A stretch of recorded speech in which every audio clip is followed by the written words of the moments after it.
ተማሪዎች እንደምን ቆያችሁ የእግዚአብሔር ጸጋና ሰላም በእያላችሁበት እንዲበዛላችሁ እመኛለሁ እግዚአብሔር ስለጠበቀንና ስለረዳን ዳግም ደግሞ ስላገናኘን እግዚአብሔርን በጣም አርጌ አመሰግናለሁ እንግዲህ ክርስቲያናዊ ስነ ምግባር የሚለውን ትምህርት ጀምረን እስከ ትምህርት 6 ድረስ አይተናል አሁን ትምህርት 7ን እንቀጥላለን ማለት ነው እግዚአብሔርን እየረዳን እንዳለ አስባለሁ እግዚአብሔር ደግሞ አስተማሪም ስለሆነ ቃሉ እንደምለው ድንቅ መካር ብሎ ነው የሚጠራውና ስለዚህ ጌታ ይመክረናል ያስተምረናል ይሰራናል በያስባለሁ አሁንም ልባችንን ከፍተን በእግዚአብሔር ፊት እንሆናለን ማለት ነው አንድ ቦታ አነብና ጸልየን ወደ ትምህርታችን እንገባለን አንደኛ ጢሞቴዎስ ምዕራፍ 4 ላይ ከቁጥር 6 ጀምሮ ያለውን አነባለሁ በዚህ ክፍል ላይ ሐዋርያው ጳውሎስ ለልጁ ለጢሞቴዎስ የሚመክራቸው ነገሮች አሉ ለአገልግሎቱ ዝግጅት እንዲሆን ደግሞም ለሚያገለግላቸው ሰዎች መልካም ምሳሌ እንዲሆን የሚያነሳቸው ነገሮች እናነብና ጸልየን ወደ ትምህርታችን እንገባለን እንደዚህ ይላል ስለዚህ ወንድሞችን ብታሳስብ በእምነትና በተከተልከው በመልካም ትምህርት ቃል የምትመገብ የኢየሱስ ክርስቶስ መልካም አገልጋይ ትሆናለህ ነገር ግን ለዚህ ዓለም ከሚመችና አሮጊቶችን ሴቶች ጫወታ ከሚመስለው ተረት ራቅ እግዚአብሔርን ለመምሰል ግን ራስህን አስለምድ አንዱ የጳውሎስ አንኳር ምክር እግዚአብሔርን ለመምሰል ራስህን አስለምድ ሰውነትን ለስጋዊ ነገር ማስለመድ ለጥቂት ይጠቅማልና እግዚአብሔርን መምሰል ግን ያሁንና የሚመጣ ሕይወት ተስፋ ስላለው ለነገር ሁሉ ይጠቅማል እግዚአብሔርን መምሰል ለአሁንም ለወደፊትም ይጠቅማል ይለዋል ይህ ቃል የታመነ ሁሉም እንዲቀበሉት የተገባ ነው ይህን ለማግኘት እንደክማለን ስለዚህም እንሰደባለን ይህም ሰውን ሁሉ ይልቁንም የሚያምኑትን በሚያድን በሕያው አምላክ ተስፋ ስለምናደርግ ነው ይህን ዘዝና አስተምር በቃልና በኑሮ በፍቅርም በእምነትም በንጽህናም ለሚያምኑቱ ምሳሌ ሁን እንጂ ማንም ታናሽነትን አይናቀው እስኪመጣ ድረስ ለማንበብ ለመምከር ለማስተማር ተጠንቀቅ በትንቢት ከሽማግሌዎች እጅ መጫን ጋር የተሰጠህን ባንተ ያለውን ጸጋ ስጦታ ቸል አትበል ማደጊ በነገር ሁሉ እንዲገለጥ ይህን አስብ ይህንን አዘወትር ለራሴ ለትምህርት ተጠንቀቅ በእነዚህም ጽና ይህን ብታደርግ ራስህንም የሚሰሙህንም ታድናለህ እንግዲህ እንደ አንድ ወታደር ጢሞቴዎስ ለአገልግሎቱ በመንፈሳዊ ነገርም በአእምሮ በስነ ልቦና በኑሮ ምሳሌነት እግዚአብሔርን በመምሰል ለሰዎች የሚመች አይነት ኑሮና ሕይወት በመኖር አገልግሎቱን እንዲቀጥል ይመክረዋል እንድታነብ ደግሞ ይላል ራሱን እንዲያዘጋጅ እንዲቀርጽ ሲመክረው እንመለከታለን እንጸልያለን በዚህ ሐሳብ ላይ ሆነን እግዚአብሔር በእውነት እሱ በሚወደው መንገድ ሕይወታችንና ኑሮአችንን እግዚአብሔርን በመምሰል እንድንኖር እንድንመላለስ ይህን ዓለም መምሰል ለጊዜው ሊጠቅም ይችላል እግዚአብሔርን መምሰል ግን ለአሁንና ለወደፊት ሕይወት መልካም ነው ይላል እግዚአብሔር ቃል ስለዚህ እግዚአብሔር በዚህ ትምህርት ሕይወታችንን እንዲያንጽ የኛ ሕይወት የኛ ኑሮ ለእግዚአብሔር ክብር የሚሆን አድማጮቻችንን የሚያንጽ እንዲሆን እግዚአብሔር እንዲያግዘን እንጸልያለን አምላካችን እግዚአብሔር ክብር ላንተ ይሁን ስለ ብዙ ምህረትህ ስለ ቸርነትህ ስለ በጎነትህ ጌታ ሆይ እናመሰግንሃለን እንድታስተምረን ይሄንን ቀን ደግሞ እንድትባርክ እግዚአብሔር የሚኖረን ጊዜ የተባረከ እንዲሆን መንፈስ ቅዱስ የእግዚአብሔርን ቃል ፍቺ በማብራት አይምሮአችንን በመክፈት አቅም በመስጠት እንድትረዳንና እንድትመራን እንድታግዘን ጸልያለሁ እኔን ባሪያህን እንድታግዘኝ አድማጮችን እግዚአብሔር በያሉበት ቦታ እግዚአብሔር ሴቶችን ወጣቶችን እግዚአብሔር አንተ እንድትረዳ አምላካችን እግዚአብሔር እንድታግዛቸው በናዝሬቱ ጌታ በኢየሱስ ስም ጸልያለሁ ክብር ሁሉ ላንተ ይሁን በጌታ በኢየሱስ ክርስቶስ ስም አሜን። ክብር ለእግዚአብሔር ይሁን። እንግዲህ ትምህርት 6 ላይ በተለይ ወደ መጨረሻ አካባቢ የሕጎች ሁሉ ታላቁ የሆነ ሕግ 10ቱን ትእዛዝ 2 ትእዛዛትን ስንመለከት ነበረ። እግዚአብሔር ብቻውን ለመመለክ የሚፈልግ አምላክ በመሆኑ ከኔ በቀር ሌሎች አማልክት አይሁኑልኝ የሚለውን ትእዛዝ ተመልክተን ነበረ። ሌላው ደግሞ የአምላክን የእግዚአብሔርን ስም በከንቱ አትጥራ የሚለው ባለፈው ትምህርት 6 ላይ ከተመለከትነው ትምህርት ውስጥ አንዱ ነው። የእግዚአብሔር ስም ታላቅ ስለሆነ ታምራት ሰሪ ስለሆነ ሰማይና ምድርን የፈጠረ ነው። ስልጣን ያለው ስም ነው። ስለዚህ ይሄ ስም በከንቱ መጠራት እንደሌለበት ከዛ ጋር ተያይዘው የእግዚአብሔር ስም የት ነው የሚጠራው እንዴት ነው የሚጠራው ምለውን ነገር በሰፊው ስንመለከት ነበረ። ከዛ ጋር ተያይዘው ያለውን እንመለከታለን። አሁን 3ኛ ላይ የሰንበትን ቀን ትቀድሰው ዘንድ አስብ የሚለው ስርዓት በዛ በ10ቱ ትእዛዛት ውስጥ የተካተተ እስራኤል በአግባብ መኖር እንድትችል አምላኳን እንድታመልክ ይሄ ቀን ለእግዚአብሔር መታሰቢያ ሆኖ ቀኑ የዕረፍት ቀን እንዲሆን የአምልኮ ቀን እንዲሆን እግዚአብሔር ለይቶ የሰጠ ቀን እንደሆነ ያንን ያሳስባል። እንግዲህ ሰንበት የሚለው የዕብራይስጥ ቃል ትርጉሙ አቆመ ወይም አረፈ የሚል እንድምታ ያለው ትርጉም አለው። እንግዲህ የእግዚአብሔር ቃል እንደምናገረው እግዚአብሔር ለ6 ቀናት በዓለም ላይ ያለውን በምድር ላይ ያለውን በሰማይ ላይ የምናየውን ፍጥረታት እግዚአብሔር ፈጥሮ የሰውን ልጅ ጭምር ፈጥሮ በ7ኛ ቀን አረፈ ነው ምለው። ስለዚህ ይሄ ቀን የዕረፍት ቀን እንዲሆን እግዚአብሔርም ከሥራ ያረፈበት ነው። ስለዚህ የሱም ሕዝብ በሱ አምሳል የተፈጠረው ሕዝብ በዚህ ዕለት እንዲያርፍ አምላኩን እግዚአብሔርን እንዲያስብ የተሰጠ ትእዛዝ ነው ማለት ነው። ዘጸአት 20 ከ10 እስከ 11 ያለውን ክፍል መመልከት ይቻላል። እንግዲህ ለኛ ለአዲስ ኪዳን ሰዎች ምናልባት ሰንበት 2 ሊሆን ይችላል። ማለት አይሁዶች ሰንበት ብለው የሚያከብሩት ወይም እንዲያከብሩ የተሰጣቸው ቅዳሜ ወይም ቀዳሚት ሰንበት የምትባለው ናት።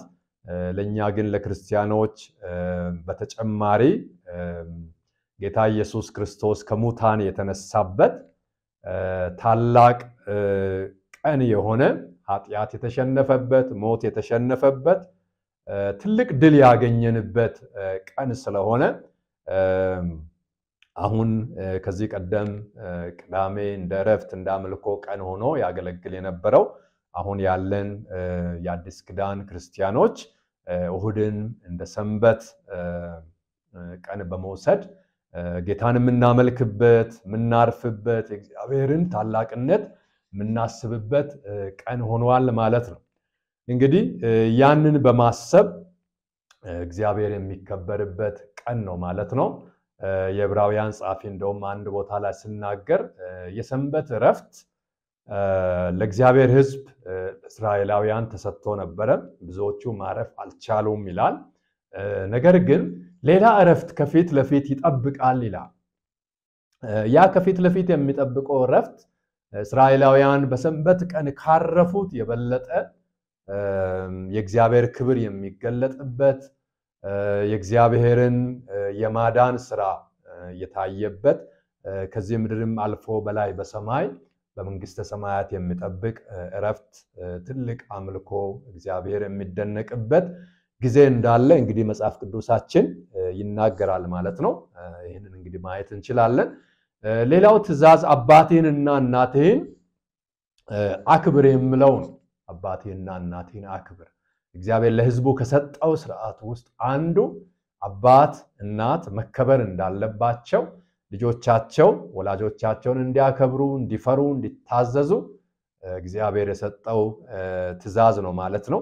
እንግዲህ ይሄን በምንልበት ጊዜ አክብሮት ለእናትና ለአባት ብቻ ሳይሆን በእድሜ ታላቅ ለሆነውም ሰው ለሃይማኖት መሪም ለሀገር መሪም በትምህርት ቤት መምህራንን በሙያ በተለያየ ነገር የሚያገለግሉ ሰዎችን ማክበር አስፈላጊ እንደሆነ ማየት ይቻላል። ስለዚህ የማክበር ስርዓት ለእግዚአብሔር ሕዝብ ከተሰጡ ስርዓቶች ውስጥ አንዱ ነው ማለት ነው። በዛ አይነት መልክ ሕዝቡ እግዚአብሔርን እንዲያከብር ወላጆቻቸውን እንዲያከብር ታዘዋል ማለት ነው። በዚህ መልክ የተሰጠውን ትእዛዝ እንመለከታለን። ሌላው እንግዲህ ወላጅን ማክበር እንደተጠበቀ ሆኖ ወላጆች ደግሞ ለልጆቻቸው ማሰብ እንዳለባቸው መጠንቀቅ እንዳለባቸው በአዲስ ኪዳንም በብሉይ ኪዳንም የምናገኛቸው ክፍሎች አሉ። የተወሰኑ ክፍሎችን ብናነብ ጥሩ ነው ብዬ አስባለሁ። ቆላስይስ 3:20 ላይ የእግዚአብሔር ቃል እንደዚህ የሚል ነገር ይናገራል። የቆላስይስ መጽሐፍ ምዕራፍ 3 ቁጥር 20 ላይ ልጆች ሆይ ይህ ለጌታ ደስ የሚያሰኝ ነውና በሁሉ ለወላጆቻችሁ ታዘዙ። አባቶች ሆይ ልባቸው እንዳይዝል ልጆቻችሁን አታበሳጯቸው። ሁለት ነገሮች በጣምራ በዚህ ቦታ ላይ ተቀምጠው እናያለን። ልጆች ወላጆቻቸውን እንዲያከብሩ እንዲታዘዙ፣ ወላጆች ደግሞ ለልጆቻቸው የስነ ልቦናም ጥንቃቄ እንዲያደርጉ እንዳታበሳጯቸው የሚለውን ነገር እንመለከታለን። እንግዲህ ወላጅ የሆንን ሰዎች በህይወታችንም እንደተለማመድነው እንዳየነው አንዳንድ ጊዜ ልጆቻችን ምን እንደፈለጉ ማንረዳበት ጊዜ አለ። ከዚህ የተነሳ ምናልባት ልንቆጣ እንችላለን፣ ልንገስጽ እንችላለን፣ ልንቀየም ልናዝን እንችል ይሆናል። ስለዚህ ልጆችን መረዳት ስሜታቸውን ማወቅ በጣም ተገቢ ነገር ነው ማለት ነው። ስለዚህ ጣምራ የሆነ ትእዛዝ በዚህ ቦታ ላይ አንድ ላይ ሆኖ እንመለከታለን ማለት ነው። ስለዚህ ወላጆችም ለልጆቻቸው ማሰብ፣ መጠንቀቅ፣ በፍቅር ማሳደግ፣ እንክብካቤ ማድረግ፣ የእግዚአብሔርን መንገድ ማሳየት የሚገባቸው እንደሆነ የእግዚአብሔር ቃል በዚህ ቦታ ላይ ይናገራል ማለት ነው። ዘዳግም 27 ላይም አንድ ሌላ ቃል እንመለከታለን።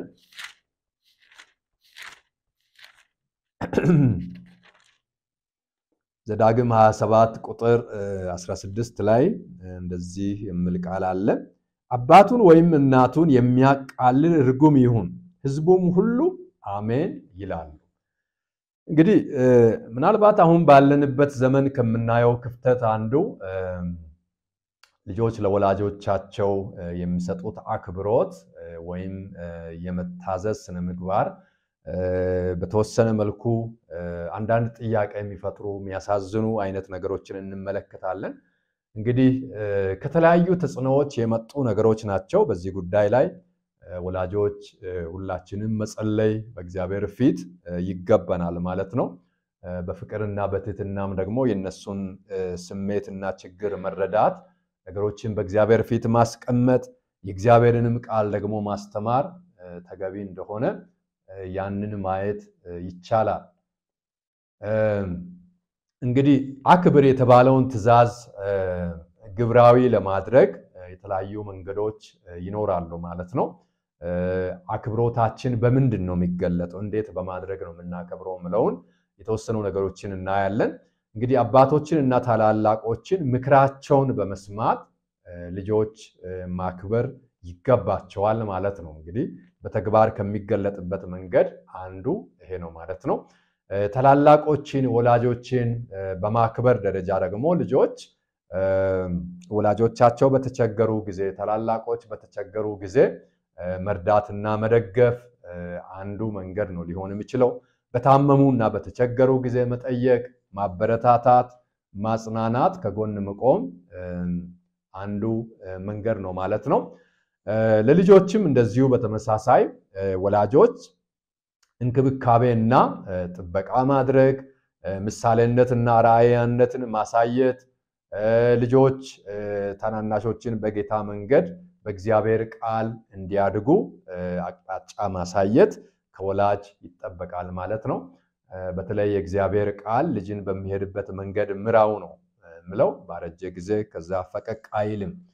የሚለውን የእግዚአብሔርን ቃል እንመለከታለን። ስለዚህ እንግዲህ በዚህ ጉዳይ ላይ በተለይ አሁን ባለንበት በልጆች ላይ በጣም ከፍተኛ የሆኑ ተግዳሮቶች እንዳሉ እናውቃለን። ተጽዕኖ የሚያደርጉ ህይወታቸውን የሚጎዳ ጊዜያቸውን እንዲባክን የሚያደርግ አእምሮአቸውን የሚጎዳ በተለያየ መንገድ እንዲጠለፉ የሚያደርግ ህይወታቸውን የሚያሰናክል እጅግ በርካታ ነገሮች ባሉበት ዘመን ስላለን በጣም ጥንቃቄ በተሞላ መንገድ ይህንን ነገር በማሰብ ልጆችን ለማስመለጥ ጥረት ማድረግ በጣም አስፈላጊ ነው ማለት ነው።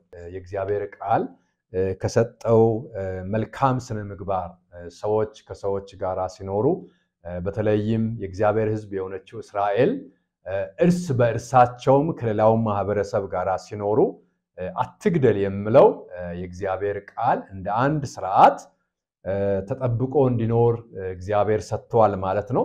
እንግዲህ እግዚአብሔር አትግደል በሚልበት ጊዜ በተለይ የሰው ልጅ ነፍስ ከሁሉም በላይ የከበረ ነው። ምናልባት ብዙ ትዝብቶችን ማንሳት እንችል ይሆናል። መንገድ ላይ ውሻ ሞቶ ቢወድቅ ወይም ድመት ቢሞት ወይም ሌላ የዱር አራዊት ወድቆ ሞቶ ቢገኝ ሰው ብዙ ላይደነቅ ይችላል፣ ዝም ብሎ ሊያልፍ ይችላል። ነገር ግን የሰው ልጅ ቆስሎ ደምቶ ወይም ሞቶ መንገድ ላይ ቢወድቅ ዝም ብሎ የሚያልፍ ሰው አይኖርም። አንድ ነገር እዚህ ጋር ማሰብ የሚያስፈልገው ምንድነው? ሰው በእግዚአብሔር መልክና አምሳል የተፈጠረ ከመሆኑ የተነሳ ለሰው ልጅ የሚሰጠው ክብር ትልቅ ነው። እግዚአብሔርም የሰውን ነፍስ ይፈልጋል። ምናልባት የዱር አራዊት መሞት፣ የወፎች መሞት ብዙም በእግዚአብሔር ዘንድ ስሜት የሚፈጥር ነገር ላይሆን ይችላል። ነገር ግን ያንድ ነፍስ አለቦታ መጥፋት በእግዚአብሔር ዘንድ የሚያሳዝን ከመሆኑ የተነሳ ነፍስ አለቦታ እንድትጠፋ እግዚአብሔር ፈቃዱ አይደለም። ስለዚህ ነፍስን መግደል እየተወገዘና በስነ ምግባር ደረጃ በእግዚአብሔር ዘንድ የሚያስጠይቅ እንደሆነ የእግዚአብሔር ቃል ይናገራል። ስለዚህ መግደል ትልቅ በደል ነው ማለት ነው። ክቡር የሆነውን የሰውን ልጅ ነፍስ ማበላሸት፣ ማሰናከል፣ እድሜን ማሳጠር ነው የሚሆነው። ምክንያቱም የሰው ልጅ በምድር ላይ በሚኖርበት ጊዜ የእግዚአብሔር ተልእኮ ያለው ስለሆነ እንደ ሌሎች እንስሳት የሰው ልጅ በዚህ ምድር ላይ የሚኖረው ኑሮ እንዲሁ የመኖር ብቻ ሳይሆን የአገልግሎትም ጭምር ስለሆነ የሰው ልጅ ማገልገል የሚገባውን የአገልግሎት ዘመን፣ የሥራ ዘመን፣ ተልእኮ የመፈጸም ዘመን ሳይጨርስ እንዳይሞት የእግዚአብሔር ፈቃድ ስለሆነ እግዚአብሔር የሰው ነፍስ አለቦታ እንዲጠፋ እንዲሞት አልፈቀደም ማለት ነው። አስቀድመን እንደተመለከትነው የእግዚአብሔር ቃል ነፍስን መግደል ኃጢአት እንደሆነ የእግዚአብሔር ቃል ይናገራል። ስለፈሰሰው ደም እግዚአብሔር የሚጠይቅ አምላክ እንደሆነ የአቤል ነፍስ በእግዚአብሔር ፊት ጮኸች ነው ምለው። ብዙ ቦታ ላይም ስንመለከት እግዚአብሔር ስለ ሰዎች ሞት ዝም አይልም ማለት ነው። ስለዚህ ይሄ ስነ ምግባር ከተሰጡ ትእዛዛት ውስጥ አንዱ ነው ማለት ነው። ሌላው እንግዲህ ግድያን በሶስት ከፍለን ማየት እንችላለን። አንደኛው ስጋን መግደል ነው የሚሆነው። ያ ማለት የሰው ልጅ ነፍስ፣ ስጋ፣ መንፈስ አለው። ስለዚህ ስጋን መግደል አንዱ ነው። ነፍስን ማዳል ሲቻል መረጃ መከልከል፣ አንዳንድ ጊዜ ሰዎችን መታደግ የምንችልባቸው አጋጣሚዎች አሉ። ሌላ ጊዜ ደግሞ መረጃን በማዛባት ሰዎችን በማጋጨት፣ ሰዎችን በማለያየት፣ በማስቀየም ጉዳት እንዲደርስባቸው ማድረግ፣ እነዚህ ነገሮች ሁሉ ግድያ ውስጥ ሊገቡ የሚችሉ ናቸው። ስለዚህ ስጋን መግደል አንዱ ነው። ሌላው ነፍስን መግደል ነው። እንግዲህ ሰው በመንፈሳዊ ሕይወት እንዳይጠነክር ማድረግ፣ ማሰናከል፣ ነፍስን ከአምላኳ ከእግዚአብሔር እንድትለይ ማድረግ ወይም ከእግዚአብሔር ጋር ማጣላት አንዱ እንደ ግድያ የሚታይ ነገር ነው።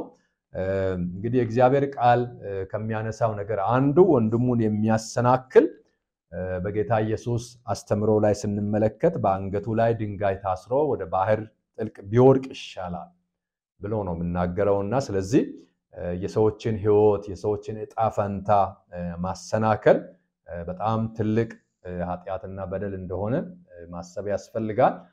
ሌላው ራስን ማጥፋት ነው።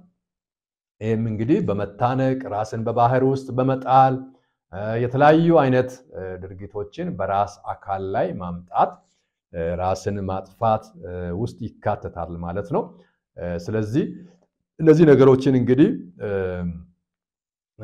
ሞት ማለት መግደል በሚለው ስር ውስጥ ማየት ይቻላል ማለት ነው። ሰዎች ለምን ይገላሉ የሚለውን ነገር እንግዲህ በብዙ መልክ ማየት ይቻላል። አንዳንድ ጊዜ ስድብ፣ ንቀት፣ ጥላቻ፣ ራስ ወዳድነት፣ ጥቅም መፈለግ የተለያዩ ነገሮች ሰዎች ግድያ ውስጥ እንዲገቡ ሊያደርጋቸው ይችላል ማለት ነው። ምቀኝነት፣ ቅናት፣ ስድብና ጥላቻ፣ ቂም የመሳሰሉ ነገሮች ሰዎችን እንዲገሉ ወይም ነፍስ እንዲያጠፉ ከሚያደርጉ ነገሮች መካከል ሊጠቀሱ የሚችሉ ናቸው ማለት ነው። ሌላው ትዕዛዝ አታመንዝር የሚለው ትዕዛዝ ነው። ምዕራፍ 20 ቁጥር 14 ለዘጸአት ላይ የምናገኘው ክፍል ነው። እንግዲህ አለማመንዘር በስርዓት መኖርን አስነዋሪና አሳፋሪ የሆነውን ነገር በድፍረት ከመፈጸም መቆጠብ አለማመንዘር። እንግዲህ አመንዝራነት የዚህ ህይወት ተቃራኒ ነው የሚሆነው ማለት ነው። ስለዚህ የእግዚአብሔር ቤተሰብ የሆኑ ሰዎች ለትዳር ህይወት ከተሰጠ ትልቅ ቦታ የተነሳ ጋብቻ ቅዱስ መኝታው ንጹህ ነው ብሎ ነው እግዚአብሔር ቃል የሚናገረው። ስለዚህ ከምንዝርና ህይወት ራስን መጠበቅ አስፈላጊ ነገር ነው ማለት ነው። ስለዚህ ያገቡም ይሁኑ ያላገቡ በዚህ አይነት ኃጢያት ውስጥ ማለፍ በእግዚአብሔር ፊት ጸያፍ ከሆነ ነገር አንዱ ነው። በተለይ ዕብራውያን ምዕራፍ 13 ቁጥር 4ን ስንመለከት መጋባት በሁሉ ዘንድ ክቡር መኝታው ንጹህ ነው ይላል። ሴሰኞችን አመንዘሮችን ግን እግዚአብሔር ይፈርድባቸዋል። ምድር ላይ ትልልቅ ጥፋቶች የተፈጠሩት መቼ ነው ብለን ስናነሳ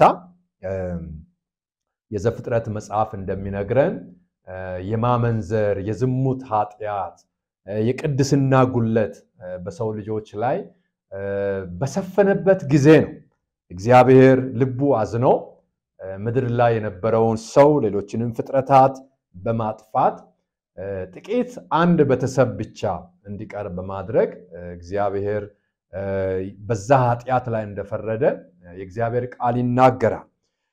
ምናልባት አሁን ባለንበት ዘመን ስንመለከት በዚህ ዘመን የትኞቹ ኃጢያቶች ናቸው የጎሉ ብለን በመናነሳበት ጊዜ ምናልባትም በአንድ ቁጥር ሊታይ የሚችለው የምንዝርና ኃጢያት፣ የዝሙት ኃጢያት፣ በእግዚአብሔር ፊት ጸያፍ የሆኑ ጾታዊ የሆኑ ኃጢያቶች ናቸው የበዙትና ስለዚህ ምናልባትም ቀጥሎ ያለው ዓለም እንዲጠፋ የእግዚአብሔር ፍርድ በምድር ላይ ከባድ እንዲሆን ከሚያደርጉ ነገሮችም ውስጥ አንዱ ይሄ ኃጢያት ነው ማለት ነው። ምክንያቱም አሁን ባለንበት ዘመን ስንመለከት ብዙ የስነ ምግባር ችግር በጣም በከፋ ሁኔታ እየታየ ያለ ዘመንም ከመሆኑ የተነሳ ይሄ ኃጢያት በጣም ትውልዱን ሁሉ አይምሮና ህልናን እስከ ማበላሸት የደረሰበት አይነት ሁኔታ ላይ እንዳለ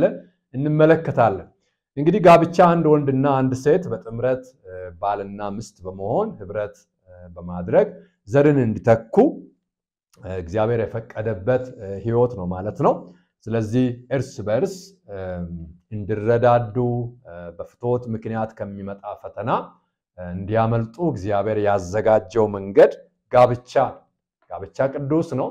ጋብቻ እግዚአብሔር ለሰው ልጆች ጥቅም ስል አስቀድሞ ያሰበው ፕሮግራም በመሆኑ ይሄ ሰዎችን ለተጨማሪ ኃላፊነት ወይም እንዲጨነቁ እንዲታወቁ የሚያደርግ ሰዎች ብዙ እንዲጨነቁ እንዴት አድርጌ ላገባ እችላለሁ፣ በምን ላገባ እችላለሁ የሚለውን ነገር ብዙ ከማሰብ ይልቅ እግዚአብሔር ይሄንን ተቋም ለምንድን ነው ያሰበው የሚለውን ነገር በማሰብ ወደዚህ ተቋም ውስጥ በተቀደሰ ህይወት መግባትና እግዚአብሔርን በማስከበር መኖር መቻል በጣም ጥሩ ነገር ነው ሊሆን የሚችለው። ስለዚህ በእግዚአብሔር የታቀደ ተቋም ነው። እግዚአብሔር ብዙ ተባዙ ምድርን ሙሉ ያለው ህይወት ነው ማለት ነው። ይሄ እንግዲህ በሚሆንበት ጊዜ በተቀደሰ መንገድ ለእግዚአብሔር ክብር በሚሆን መንገድ ጋብቻን ማድረግ በጣም አስፈላጊ ነው ማለት ነው። ስለዚህ ከአመንዝራነት ከዝሙት ከሴሰኝነት ከሌሎች ነገሮች ለማምለጥ በተለይ ከፍትወት ጋር ተያይዞ ከሚመጡ ችግሮች ሰዎች እንዲያመልጡ አንዱና ብቸኛው መንገድ በጋብቻ ህይወት ማለፍ ነው። የተቀደሰ ጋብቻ እግዚአብሔርን ያስከብራል። ተጋቢዎችም ደግሞ ጤናማ ህይወት እንዲኖሩ የሚያስችል ስለሆነ በዚህ ህይወት ማለፍ ጥሩ ነው። እንግዲህ አመንዝራነት ምንድነው ብለን በምንጠይቅበት ጊዜ ማመንዘር ማለት መንዛሪ የሚል ትርጉም ነው ያለው። ያ ማለት ምስት ከባሏ ውጪ ወይም ባል ከምስት ውጪ ከሌላ ሰው ጋር የግብረ ስጋ ግንኙነት ማድረግ ማለት ነው። በባሏ መወሰን ስትችል ወይም በምስቱ መወሰን ስትችል ከሌላ ሴት ጋር ከሌላ ወንድ ጋር የሚደረግ ግንኙነት ምንዝርና ይባላል ወይም ማመንዘር ይባላል ማለት ነው። ሌላው ሴሰኝነት ነው። ከነዚህ ነገሮች ጋራ ከሚነሱ ነገሮች አንዱ ሴሰኝነት ነው። ሴሰኝነት ስስታምነት የሚል አይነት ትርጉም ነው ያለው። ያ ማለት እንግዲህ እግዚአብሔር ባዘዘው መሰረት በጋብቻው ሰዎች ተወስኖ መኖር ሲገባቸው በራስ ወዳድነት ወይም በግብዝነት ማለት ያለምንም ምርጫ ወይም ያለምንም ክልከላ እብን በበዓላት ጊዜም ለምሳሌ እስራኤላውያን የሚጾሟቸው የሚጸልዩዋቸው ወደ መቅደስ በሚገቡበትም ጊዜ ማድረግ የሚገባቸው የመንጻት ስርዓቶች አሉ። እንግዲህ ምንም አይነት ምርጫ ሳይኖር ምንም አይነት ገደብ ሳይኖር ምንም አይነት ክልከላ ሳይኖር በተገኘበት ቦታ በየትኛውም ቀን በየትኛውም ቦታ ወስብን የመፈጸም አይነት ህይወትና ባህሪ ነው ሴሰኝነት ማለት። ይሄም እንግዲህ እግዚአብሔር ከማይደሰትበት ወይም ከማይከብርበት ህይወት አንዱ ነው ማለት ነው። ሌላው ጋለሞታነት ነው። በመጽሐፍ ቅዱሳችን ውስጥ ተጠቅሶ ካሉት ነገሮች ውስጥ ጋለሞታነት ነው። አካላቸውን ስጋቸውን ሽጠው እንደመተዳደሪያ በማድረግ ሰዎች የሚያረጉት አይነት ኃጢያት ጋለሞታነት ይባላል። እንግዲህ ይሄ እግዚአብሔር ከማይፈቅደውና ከማይወደው ነገር አንዱ ነው ማለት ነው። ስለዚህ በዚህም ህይወት በማለፍ እግዚአብሔርን ማሳዘን የራስንም ህይወት መጉዳት በጣም አደገኛ ነው። እንግዲህ ይሄ ኃጢያት እግዚአብሔርን ከማሳዘኑም ባለፈ የሰዎች ህይወት እንዲመሰቃቀል ሊያደርግ ይችላል ማለት ነው። በጣም የሚገርመው በማመንዘር ህይወት ወይም በጋለሞታነት በሴሰኝነት ህይወት ሰዎች በልባቸው ውስጥ ምናልባት ደስታ ለማግኘት ይሞክራሉ ወይም ደስታ ለማግኘት ብዬ ነው ያረኩት እርካታ ለማግኘት ብዬ ነው ብሎ ሊያስቡ ይችላሉ። ግን በጣም የሚገርመው ውጤቱ በጣም ተቃራኒ ነው። የሚያመነዝር ሰው ዝሙተኛ የሆነ ሰው ሴሰኛ የሆነ ሰው ምን አይነት ሰው ነው ብለን ስናስብ ውጤቱ ሊሆን የሚችለው ቀጥሎ ያለው ነው። አንደኛው የአእምሮና የሞራል ውድቀት ያለበት አእምሮው የተጎዳ ማለት ሞራሊ በጣም ደካማ የሆነ ሰው ነው ማለት ነው። ወኔ ያጣ ሰው ነው ማለት ነው። ሌላው የመንፈስ ሞት ያለበት ህይወቱ ባዶ የሆነ የቀለለ ሰው ነው ማለት ነው። በማመንዘር ክብር አይኖርም። በማመንዘር ጤናማ የሆነ ሞራል በሰዎች ውስጥ አይኖርም። ስለዚህ ይህንን የሚለማመዱ ሰዎች ሞራል የሌላቸው ሰዎች ናቸው። ወኔ የሌላቸው ሰዎች ናቸው። አእምሮአቸው የረከሰ ህልናቸው የሚወቅስ ሰዎች ናቸው ማለት ነው። ያ ብቻ አይደለም፣ በማህበረሰብም ዘንድ የተጸየፉ ሰዎች ናቸው። ክብር የሌላቸው ሰዎች ናቸው ማለት ነው። ስለዚህ እንግዲህ የስነ ምግባር ሞት በሰው የተጠላ ረብ የሌለው አይነት ሰው ነው ማለት ነው። ይሄንን የሚለማመድ ስለዚህ ወንድም ቢሆን ሴት በዚህ ህይወት የሚያልፉ ሰዎች ሞራላቸው የወደቀ ተስፋ የቆረጡ ሰዎች ናቸው። አንዳንድ አጋጣሚዎችን በእንደዚህ አይነት ህይወት የሚያልፉ ሰዎች ኢንተርቪው ሲደረጉ ወይም በተለያየ መንገድ የህይወት ምስክርነት ሲሰጡ ሰምቻለሁ። በጣም የሚገርመው ብዙዎቹ የሚሉት ቢቸግረኝ አማራጭ ስላጣው ነው እንጂ እያፈርኩ ነው ማደርገው፣ ለልጄ አፍራለሁ፣ ለጓደኛዬ አፍራለሁ፣ ለቤተሰቤ አፍራለሁ ብሎ ሲናገሩ ነው የምንሰማው። እንግዲህ በመነሻውም እግዚአብሔር የፈቀደው አይነት መንገድና ህይወት ስላልሆነ የዚህ አይነት ልምምድ ለብዙ ሰዎች የውድቀት በተለይም ሞራል ላይ የሚያመጣው ጫና በጣም ከፍተኛ እንደሆነ ማየት ይቻላል። ሌላው ትእዛዝ አትስረቅ የሚል ምዕራፍ 20 ቁጥር 15 ላይ እናገኘዋለን። አትስረቅ የሚል እንግዲህ ከመነሻችንም ስንመለከት እንደነበርነው ስነ ምግባር ሰው ከአምላኩ ከእግዚአብሔር ጋራ የሚኖረውን ህይወትና ግንኙነት ጤናማ ለማድረግ ነው። ሌላው ሰው ከሰው ጋር፣ ሰው ከማህበረሰብ ጋር፣ ሰው ከቤተሰብ ጋር፣ ሰው ከጓደኛው ጋር የሚኖረውን ግንኙነት ጤናማ ማድረግ ማለት ነው። ስለዚህ ስርቆት ካለ ትልቅ የስነ ምግባር ችግር ስለሆነ ስርቆት ሰውን ከሰው ጋራ፣ ሰውን ከእግዚአብሔር ጋራ የሚያጣላ የሚያጋጭ አደገኛ የሆነ ህይወት ነው ማለት ነው። ስለዚህ መስረቅ የራስ ያልሆነውን ንብረት መውሰድ ሊሆን ይችላል። በንግድ ስራ ቦታ ላይ ማጭበርበር፣ ሚዛንን ማዛባት፣ ታማኝነትን ማጉደል፣ እነዚህ ነገሮች ምናልባት በዳኝነት ስርዓት ውስጥ ጉቦ መቀበል፣ እነዚህ ሁሉ በዚህ በስርቆት ስር ውስጥ የሚገቡ መልካም ያልሆኑ የስነ ምግባር አይነቶች ናቸው ማለት ነው። ስለዚህ ስርቆት እንግዲህ አንዱ የተወገዘ ወይም ትክክለኛ ያልሆነ ስነ ምግባር እግዚአብሔር የሚጠላውና በእግዚአብሔር ቃል ውስጥ ከተሰጡ ታላላቅ ስነ ምግባሮች ውስጥ አንዱ ነው ማለት ነው። ሌላው በባልንጀራህ ላይ በሐሰት አትመስክር የሚለው ስነ ምግባር ነው። ምዕራፍ 20 ቁጥር 16 ላይ እናገኘዋለን ይሄንን ክፍል። በማናቸውም ቦታና ምክንያት በሰዎች ላይ በሐሰት መመስከር የሰዎችን ህይወት፣ የሰዎችን ክብር፣ የሰዎችን ጥቅም ሊያሳጣ የሚችል እንደውም ከዚህም ወደ ከፍ አይነት ችግር ውስጥ ሊያስገባ የሚችል በጣም አደገኛ የሆነ ህይወት ነው ማለት ነው። በተለይም ይህ ትእዛዝ በአግባብ የማይጠበቅ ከሆነ ለምሳሌ ዳኞች በሐሰት ምስክርነት ሰዎች ንብረታቸውን እንዲያጡ፣ ጥቅማቸውን እንዲያጡ፣ ተጎጂ እንዲሆኑ ትልቅ እድል ሊሰጥ የሚችል ነገር ስለሆነ በሐሰት መመስከር በጣም አደገኛ የሆነ ህይወት እንደሆነ የእግዚአብሔር ቃል ይናገራል። እግዚአብሔር ከሚጸየፈው ከሚያዝነው ነገር አንዱ በሐሰት መመስከር ነው ማለት ነው።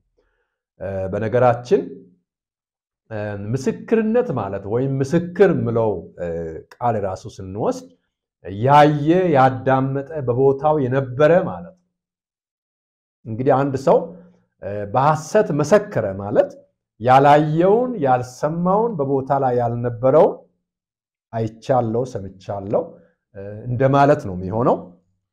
ስለዚህ ሰውን መዋሸት ብቻ ሳይሆን እግዚአብሔርን መዋሸት ጭምር ነው የሚሆነውና ስለዚህ ይሄ እንግዲህ በእግዚአብሔር ቃል ውስጥ ከተወገዙና ትክክል አይደሉም መደረግ የለባቸውም ተብሎ ከተሰጡ ስርዓቶች ውስጥ አንዱ ነው ማለት ነው።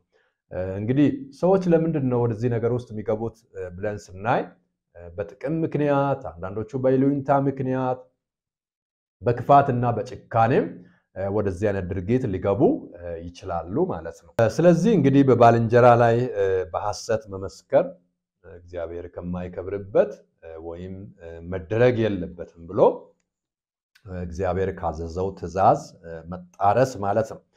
ሌላው የባልንጀራህን ቤት፣ ምስት፣ እርሻ አትመኝ የሚል ትእዛዝ ነው። እንግዲህ ምኞት በሰዎች ህይወት ውስጥ ከሚታዩ ፈተናዎች ወይም ኃጢያቶች አንዱን የሰው ልጅ የሌለውን ነገር ይመኛል ምናልባት ከሱ የተሻለ ነገር ካለ ይመኛል ይሄ በእግዚአብሔር ቃል ውስጥ ከተነቀፉ ወይም ሊኖሩ አይገባም ብሎ እግዚአብሔር ከሰጠው ትእዛዝ ውስጥ አንዱ ነው እንግዲህ እግዚአብሔር እያንዳንዱ ሰው ከልቡ በመነጨ ግዴታ ብቻ ሳይሆን ከህልና በመነጨ ፍቃድ ከምኞት እንዲጠበቅ የእግዚአብሔር ፍቃድ ነው ማለት ነው ያለኝ ይበቃኛል ምለውን በልቡ ውስጥ ማሰብ ጥሩ ነው እግዚአብሔር ለኔ የሰጠው በቂ ነው ወይም እግዚአብሔር ለኔም የተሻለ ነገር አለው የምለው ነገር ምናልባት ሰዎች ከክፉ ምኞት ከክፉ ሐሳብ እንዲጠበቁ ሊያደርግ ይችላል ማለት ነው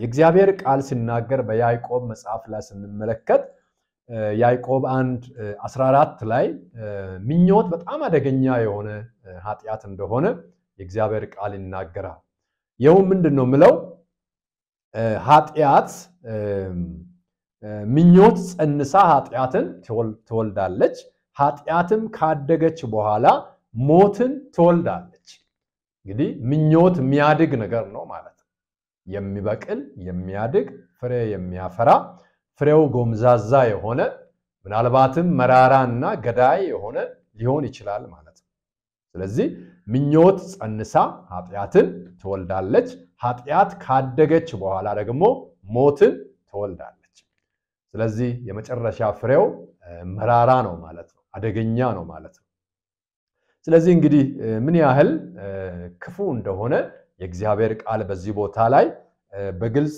ይናገራል ማለት ነው እንግዲህ ይሄንን ስናስብ በጣም ከፍተኛ የሆነ ጥንቃቄ ማድረግ ጥሩ ነው ያም ምንድነው ምኞት የሚያድግ ከሆነ ደረጃውን የሚጨምር ከሆነ ለምኞት ጊዜ ከተሰጠው እድል ካገኘ ፍሬ የማፍራት ቻንሱ በጣም ሰፊ ነው ስለዚህ እንደተባለው ወደ ሞት የመውሰዱ ወደ ሞት የማድረሱ እድል በጣም ሰፊ ነው ማለት ነው ለምሳሌ አንድን ሴት የሚመኝ ወንድ ጥንቃቄ ማያደርግ ከሆነ ምናልባትም ለዚህ ነገር በሚያጋልጥ አይነት ሁኔታ ክፍተቶች ሚኖሩ ከሆነ ይሄ ሰው በዝሙት ሊወድቅ የሚችልበት እድል እጅግ በጣም ሰፊ ነው የለብነት ችግር ያለው ሰው ራሱን መግዛት የማይችል ከሆነ ለዚህ በሚያጋልጡ ቦታዎችና ሁኔታዎች ከሆነ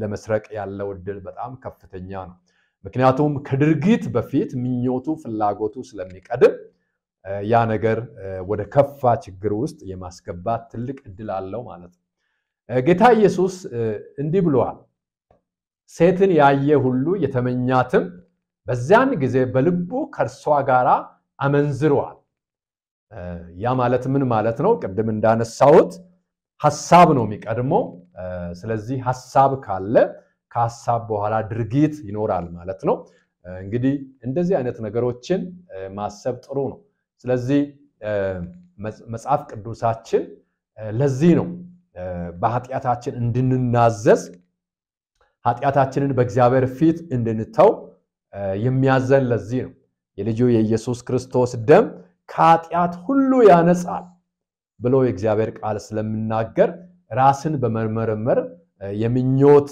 ኃጢያት በውስጣችን ካለ ያ ምኞት ውሎ ካደረ ፍሬ የማፍራት የመግደል አቅም ስላለው ፈጠን ብሎ ከዚህ ጥፋትና አደጋ መውጣት እጅግ በጣም አስፈላጊ ነው እንግዲህ የባልንጀራን ቤት አትመኝ በመልበት ጊዜ የባልንጀራውን ምስት ሊሆን ይችላል የባልንጀራውን ባል ሊሆን ይችላል ልጁን ሊሆን ይችላል ገረዱን ሊሆን ይችላል ንብረቱን ሊሆን ይችላል እንግዲህ በጣም በርካታ ነገሮችን ማንሳት እንችላለን ማለት ነው ስለዚህ ከዚህ ነገር መጠንቀቅ ጥሩ ነው ምናልባት ለዚህ ሌላ መድኃኒት ሊሆን የሚችለው ባልንጀራን እንደራሲ ውደድ የሚለውን ትእዛዝ በልብ ውስጥ መያዝ ያስፈልጋል ባልንጀራን እንደራሱ የሚወድ ሰው በባልንጀራው ላይ አይቀናም በባልንጀራው ንብረት አይመኝም አይሰርቅ አያመነዝርም ደግሞም በውሸት መመስከር አይችልም ምክንያቱም